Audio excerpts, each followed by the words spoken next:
Hello అండి, ఇక కోడిగుడ్డ పులుసు ఎప్పుడన్నా చేసిండ్రా మీరు? నేనైతే కోడిగుడ్డ పులుసు చేస్తాను.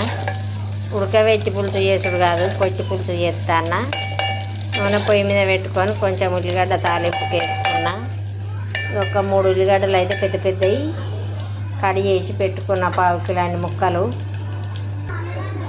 ఒక 3 టమాటాలు, 1/2 కిలో ఉల్లిగడ్డలు చిన్నగా ముక్కలు కడి చేసుకున్న, పొడుగు కాదు, చిన్న చిన్న ముక్కలు.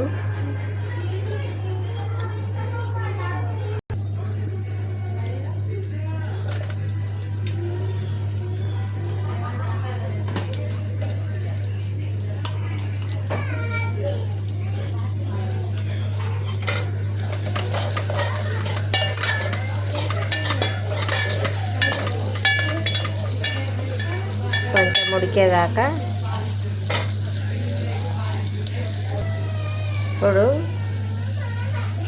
పసుపు,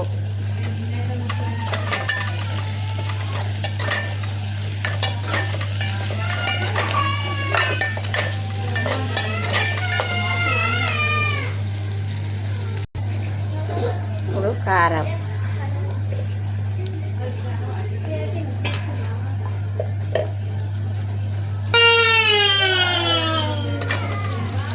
ఇప్పుడు కారం వేసి కలిపిన. ఇప్పుడు మాత్రం 3 టమాటాలు చిన్న ముక్కలు కోసుకున్న వేస్తాను.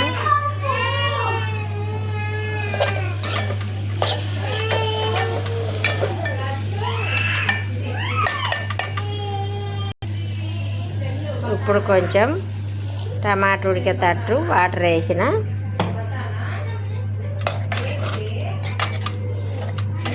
కొంచెం గింత మందం వేసిన వాటరు, చిన్న గిలాసడాన్ని, చాయ్ తాగే గిలాసడాన్ని పోసిన వాటరు.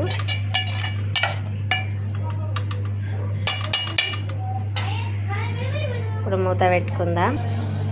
ఇప్పుడు టమాటా మొత్తం గుజ్జు గుజ్జు ఉడికింది. టమాటా, ఉల్లిగడ్డ మొత్తం గుజ్జు గుజ్జు ఉడికింది. ఇప్పుడు వాటర్ పోస్తాను.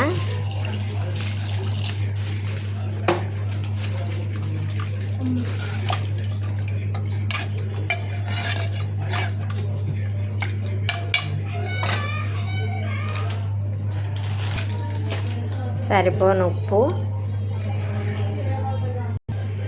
కొంచెం పచ్చల్లం పేస్టు,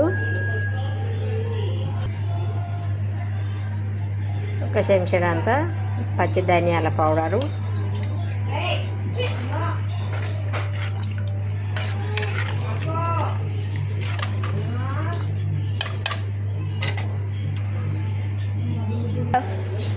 ఇప్పుడు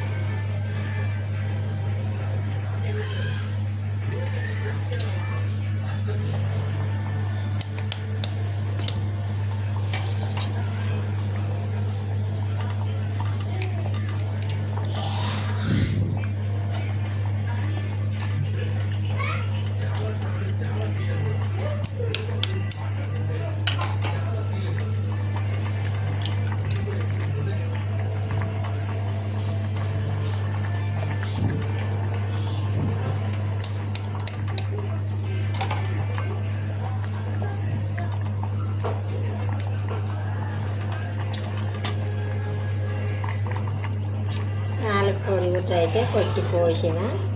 ఇప్పుడు దీన్ని కలపద్దు, కలపద్దు, చక్కగా మూత పెట్టుకోవాలి. కొంచెం మంట తక్కువ చేసుకోవాలి. ఇప్పుడు మెల్లగా గాయంట పెట్టి ఇట్లా కలపాలి.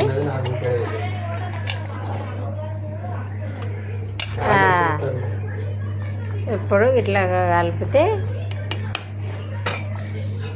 మళ్ళీ కాసేపు మళ్ళీ మూత పెట్టుకుందాం.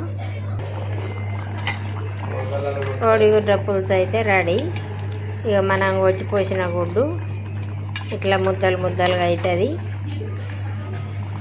ఇట్లా వండితేనైతే మా పిల్లలు అయితే బాగా టేస్ట్గా ఉంటుందని మంచిగా తింటారు. అప్పుడప్పుడు వాళ్ళకు నచ్చినప్పుడు మతి పడ్డప్పుడు చేయమంటారు, చేసి పెడతా. గుడ్లు పెట్టిపోతే ఇట్లా ముద్దలు ముద్దలు అవుతుంది ఆ పులుసులా. ఇక పులుసు మాత్రం ఇట్లా ఉంటుంది.